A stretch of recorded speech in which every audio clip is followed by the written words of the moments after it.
যারা রমজান মাসে শুধু খানা পিনা বন্ধ রাখলো, স্ত্রী সহবাস বন্ধ রাখলো,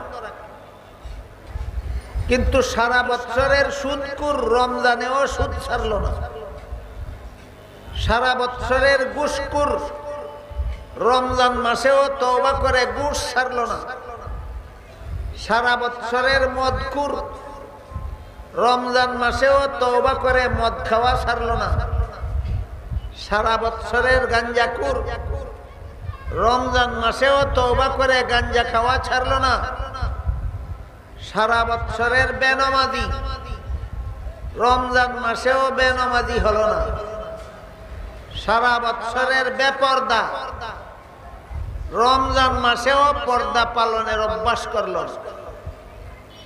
তাদের জন্য খানা পিনা ছেড়ে দেওয়ার নামে রোজা রাখা বুক পিয়াসের কষ্ট সহ্য করা ছাড়া আর কিছুই নয়। তাদের রোজার ফলাফল শুধু বুকা থাকার কষ্ট সহ্য করলো, পিপাসু থাকার কষ্ট সহ্য করলো। তাদের রোজা তাদের জীবনের গুনাহ মাফ করাতে পারে। আল্লাহ বলেন, হে ঈমানদারগণ, মুমিন মুসলমানগণ,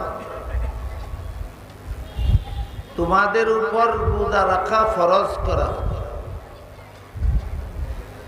যেমন ভাবে তোমাদের পূর্ববর্তীদের উপর রোজা রাখা ফরজ ছিল, যাতে তোমরা খোদা ভীরুতা অর্জন করতে পারো। আমাদের বুঝার ব্যাপার হলো রোজার মাধ্যমে খোদা ভীরুতা অর্জন হয় কিভাবে। আমরা জানি আল্লাহর হুকুম পালনের উদ্দেশ্যে ইবাদতের নিয়তে সুবে সাদিকের শুরু থেকে সূর্য অস্ত যাওয়া পর্যন্ত এই সময় দুই অঙ্গের উপভোগ থেকে বিরত থাকার নাম রোজা। একটা অঙ্গের নাম জিহ্বা আর একটা অঙ্গের নাম লজ্জাস্থান। এক হাদিসে রাসূল করিম সাল্লাল্লাহু আলাইহি ওয়াসাল্লাম বলেন, যেই ব্যক্তি তার শরীরের দুইটা অঙ্গ সম্পর্কে জিম্মাদার হতে পারবে, দায়িত্ব নিতে পারবে, আমি তাকে জান্নাত পর্যন্ত পৌঁছে দেওয়ার দায়িত্ব নিতে পারবো। একটা অঙ্গ হলো জিহ্বা আর একটা অঙ্গ হলো লজ্জাস্থান। এই দুই অঙ্গের উপভোগের লালসায় মানুষ জীবনে হাজার হাজার লক্ষ লক্ষ অগণিত গুনাহ করে থাকে, যে গুনার কারণে মানুষ খোদা ভীরুতার থেকে বঞ্চিত থাকে। তাই এই দুইটা অঙ্গকে কন্ট্রোল করতে পারলে, এই দুইটা অঙ্গকে তার অবাধ উপভোগ থেকে নিয়ন্ত্রণ করতে পারলে খোদা ভীরুতা অর্জন করা সহজ হয়ে যায়। রমজান মাসের দিনের বেলায় দুই অঙ্গের উপভোগ থেকে বিরত থাকার নাম রোজা। একটা অঙ্গ হলো জিহ্বা আর একটা অঙ্গ হলো লজ্জাস্থান। এই দুই অঙ্গকে যারা আল্লাহর হুকুম পালনের উদ্দেশ্যে, আল্লাহর বিধান পালনের উদ্দেশ্যে, আল্লাহর সন্তুষ্টি লাভের উদ্দেশ্যে দুইটা অঙ্গকে যারা হালাল উপভোগ থেকে দিনের বেলায় বারণ করে রাখতে পারে, আরো পরিষ্কার ভাবে বলতে গেলে যেই ব্যক্তি তার জিহ্বাকে রমজান মাসের দিনের বেলায় হালাল খাদ্য থেকে বারণ করে রাখতে পারে, যেই ব্যক্তি রমজান মাসের দিনের বেলায় তার হালাল বিবির কাছে যাওয়ার থেকে বিরত থাকতে পারে, তার জন্য সকল প্রকার হারাম কাজ ছেড়ে দেওয়া সহজ হয়ে যায়।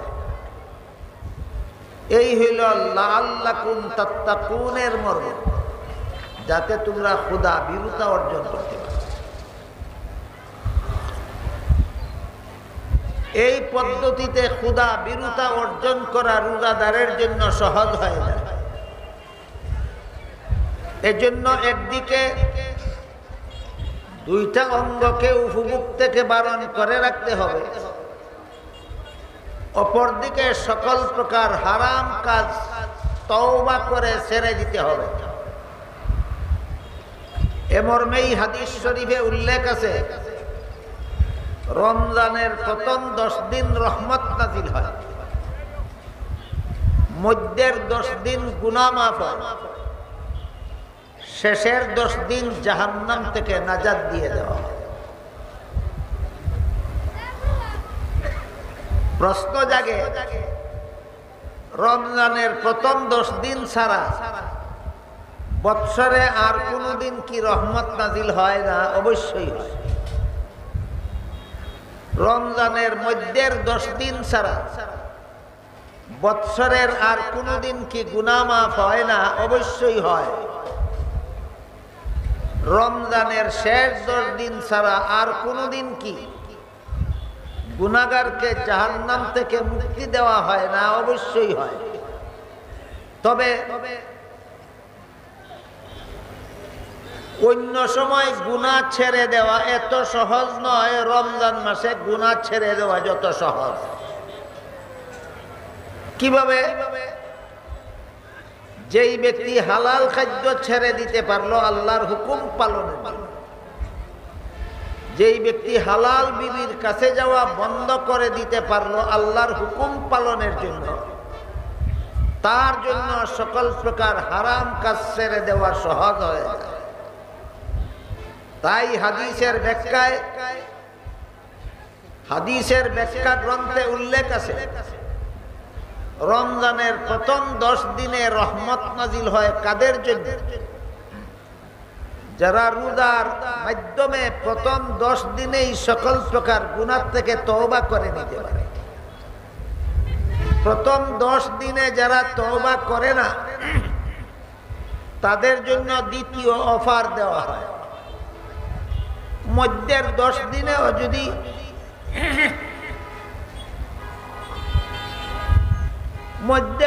দিনেও যদি তোমরা সকল প্রকার গুনাহ থেকে তওবা করতে পারো, তোমাদের সকল গুনাহ মাফ করে দেওয়া হবে।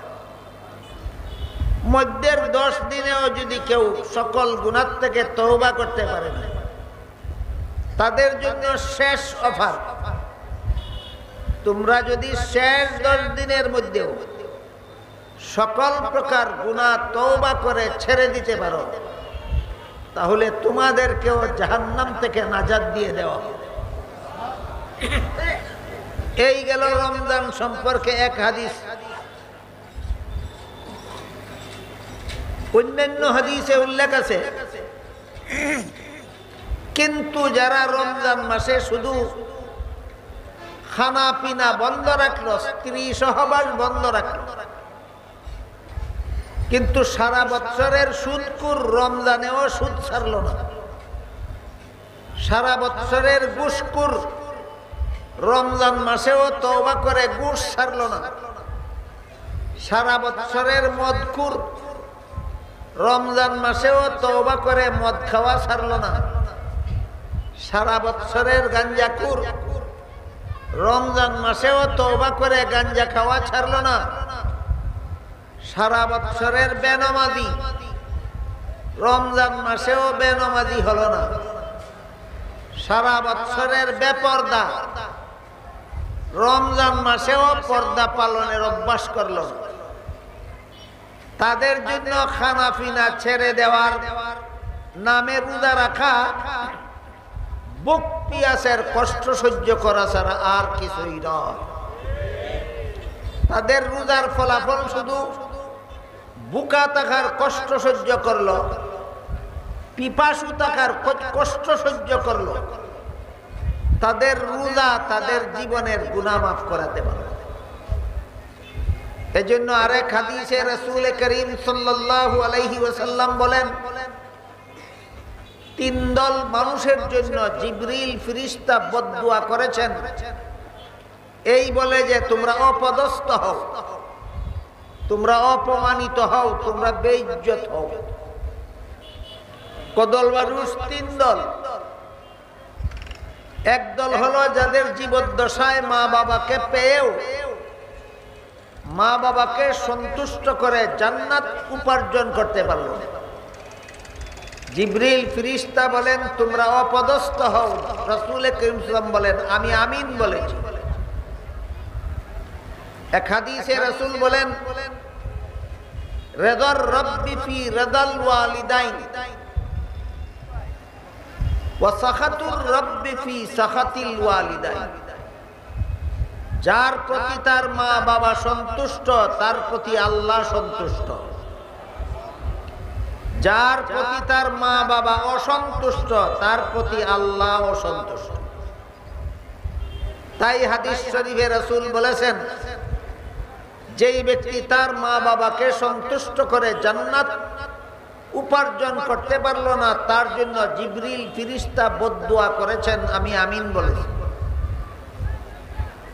আর একদল মানুষ যারা রাসূলের নাম শুনে তার নামে দুরূদ শরীফ পড়ল না, রাসূল বলেন তার জন্য জিবরিল ফেরেশতা বদদুয়া করেছেন তুমি অপদস্থ হও, আর আমি রাসূল আমিন বলেছি।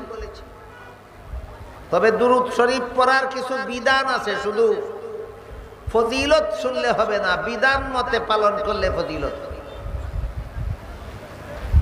মুসলমানের জীবনে দুরূদ শরীফ পড়া চার প্রকার।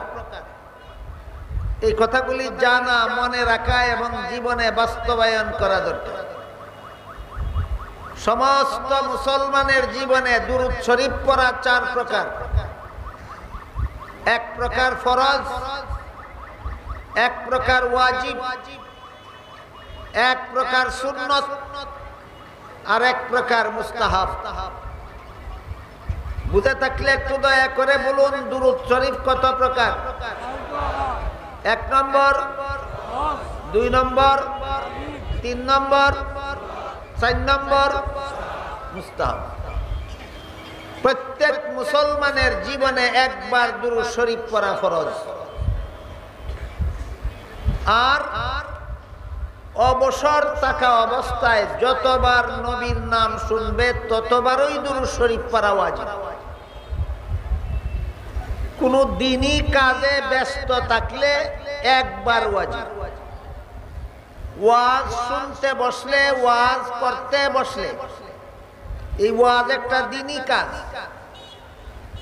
এখানে বসার পর থেকে উঠার পূর্ব পর্যন্ত যতবারই নবীর নাম নেওয়া হোক একবার দুরূদ শরীফ পড়া ওয়াজিব। বুঝে থাকলে বলুন কোন সভা সমিতিতে ওয়াজ শোনার জন্য, তাফসীর শোনার জন্য বসলে যতবারই নবীর নাম বলা হোক দুরূদ শরীফ পড়া কতবার ওয়াজিব? একবার। তার কারণ কি? তার কারণ হলো নবীর নাম শুনলে দুরূদ শরীফ পড়া ওয়াজিব, আর ওয়াজ শোনা ফরজ। কোনটা বড়? ওয়াজিব বড় না ফরজ বড়? ফরজ বড়। এই জন্য একবার দুরূদ শরীফ পড়ে ওয়াজিব আদায় করো, আর বাকি সময় ওয়াজ শুনে ফরজ আদায় করো। এই জন্য ফরজের জন্য সবটুকু সময় দেওয়া হয়েছে, আর ওয়াজিব আদায় করার জন্য বসার পর থেকে উঠার আগ পর্যন্ত একবার দুরূদ শরীফ পড়ার বিধান দিয়েছে। যারা জানে না, বুঝে না, জানতে চায়ও না, বুঝাইলেও বুঝতে চায় না, এরা ওয়াজের শুরু থেকে শেষ পর্যন্ত দুরূদ শরীফ পড়তে পড়তে ওয়াজের সময় খাইয়া বেলায়। কিসের জন্য কি বিসর্জন দিল? ওয়াজিবের জন্য ফরজ বিসর্জন দিল। কিসের জন্য কি ছাড়লো? ওয়াজিবের জন্য ফরজ ছাড়লো। এরা জানে না ওয়াজ শোনাও ফরজ, ওয়াজ করাও ফরজ। ওয়াজ করা ফরজে কিফায়া, কিছু আলেমে ওয়াজ করলে সমস্ত আলিমের পক্ষ থেকে ফরজ আদায় হয়, কিন্তু ওয়াজ শোনা ফরজে আইন। যে ওয়াজ শুনবে তার মনের মধ্যে গুনাহ ছেড়ে দেওয়ার আগ্রহ জাগবে, তার মনের মধ্যে আল্লাহর ইবাদত বন্দেগীতে লিপ্ত হওয়ার আগ্রহ জাগবে।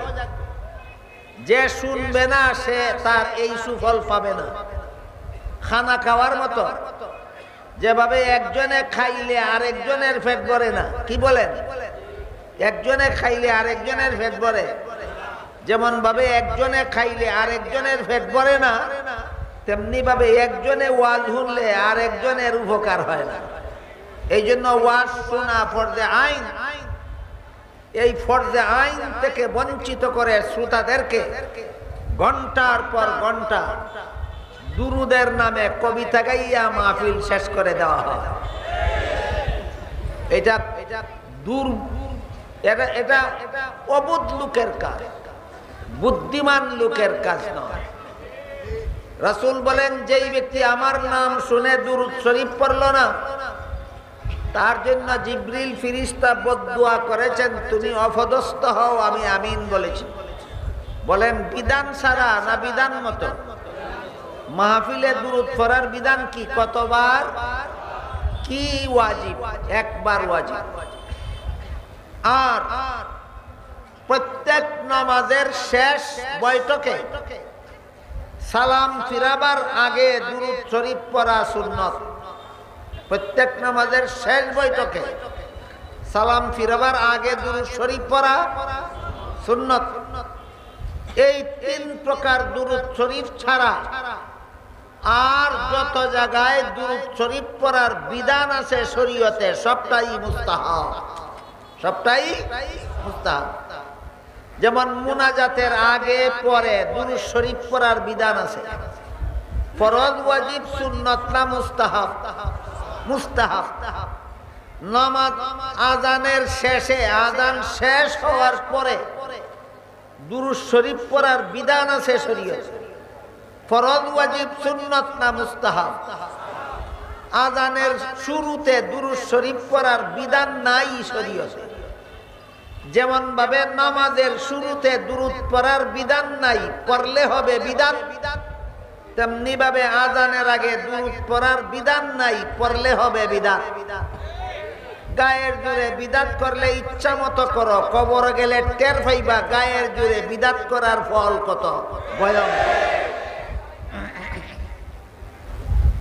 কেউ যদি বলে, হাদিস শরীফে রাসূল বলেছেন, যে ব্যক্তি একবার আমার প্রতি দুরূদ শরীফ পড়বে, আল্লাহ তার প্রতি 10 বার রহমত নাযিল করবে, তার 10টা গুনাহ মাফ করে দেবেন, তার 10টা মর্যাদা বাড়িয়ে দেবেন। এই ফজিলত শুনে কেউ যদি মনে করে এত বড় ফজিলতের দুরূদ শুধুমাত্র নামাজের শেষে পড়ব কেন, নামাজের শুরুতেও একবার পড়ে নেই, বলেন তার দুরূদ সুন্নত না বেদাত? ঠিক তেমনি ভাবে আজান শেষ করার পরে দুরূদ শরীফ পড়ার বিধান আছে শরীয়তে। আজান শুরু করার আগে দুরূদ শরীফ পড়ার বিধান শরীয়তে নাই, পড়লে হবে বিধান। ফতোয়ায়ে শামিতে লেখা আছে, ওয়াজের ফাঁকে ফাঁকে শ্রোতাদেরকে নিয়ে বক্তা সুরের তালে তালে ফাঁকে ফাঁকে দুরূদ শরীফ পড়া বিধান। ওয়াজের ফাঁকে ফাঁকে শ্রোতাদেরকে নিয়ে বক্তা তালে তালে তাল মিলাইয়া দুরূদ শরীফ পড়া বিধান। কোন কিতাবে লেখা আছে? ফতোয়ায়ে শামিতে লেখা আছে। কাজেই আমার নামে দুরূদ না পড়লে জিবরিল ফেরেশতা তার প্রতি বদদুয়া করেছেন, আমি আমিন বলেছি। এটা কি ওয়াজের ফাঁকে ফাঁকে তালে তালে পড়বার লাগি? ওয়াজের সময় বাদ দিয়া সারা সময় দুরূদ পড়ার জন্য না বিধান মতো? এই জন্য বলেছিলাম বিধান মতো। শরীয়ত যেভাবে যে কাজের বিধান দিয়েছে সেই কাজ সেইভাবে করতে হবে।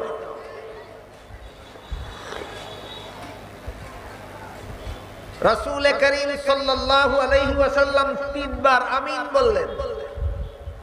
সাহাবায়ে কেরাম কারণ জিজ্ঞাসা করলেন, রাসূল বলেন জিবরিল ফেরেশতা 3 দল মানুষের জন্য বদদুয়া করেছেন, এই জন্য আমি 3 বার আমিন বলেছি।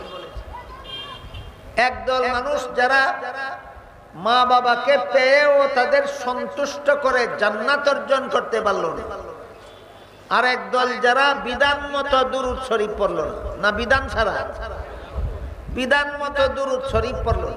আর একদল যারা রমজানের মতো রহমতের মাস, রমজানের মতো মাগফিরাতের মাস, রমজানের মতো জাহান্নাম থেকে নাজাতের মাস পেয়েও জাহান্নাম থেকে নাজাত লাভ করতে পারল না, তাদের জন্য জিবরিল ফেরেশতা বদদুয়া করেছেন, তুমি অপদস্থ হও, আমি রাসূল আমিন বলেছি।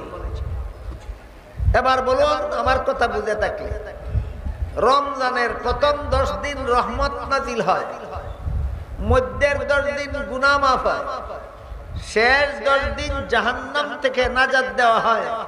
সবাইকে না তওবাকারীকে? প্রথম 10 দিন এই যারা তওবা করে, প্রথম 10 দিন তাদের জন্য রহমত, মধ্যের 10 দিনে যারা তওবা করে, মধ্যের 10 দিন তাদের জন্য মাগফিরাত, শেষের 10 দিন যারা তওবা করতে পারে, শেষের 10 দিন তাদের জন্য জাহান্নাম থেকে নাজাত। প্রথম 10 দিনেও তওবা করে অভ্যস্ত গুনাহ ছাড়লো না, মধ্যের 10 দিনেও তওবা করে অভ্যস্ত গুনাহ ছাড়লো না, শেষের 10 দিনেও তওবা করে অভ্যস্ত গুনাহ ছাড়লো না, রাসূল করিম সাল্লাল্লাহু আলাইহি ওয়াসাল্লাম বলেন সে যে রোজা রাখলো, বুক পিয়াসের কষ্ট সহ্য করলো ছাড়া আর কোনো ফলাফল হইল না। সুতরাং সমস্ত রোজাদারের রোজা 2 প্রকার, একটা তওবাওয়ালা রোজা আর একটা তওবা ছাড়া রোজা। এতক্ষণে আমি যা আপনাদেরকে বুঝালাম এর সারমর্ম হলো 2 কথা।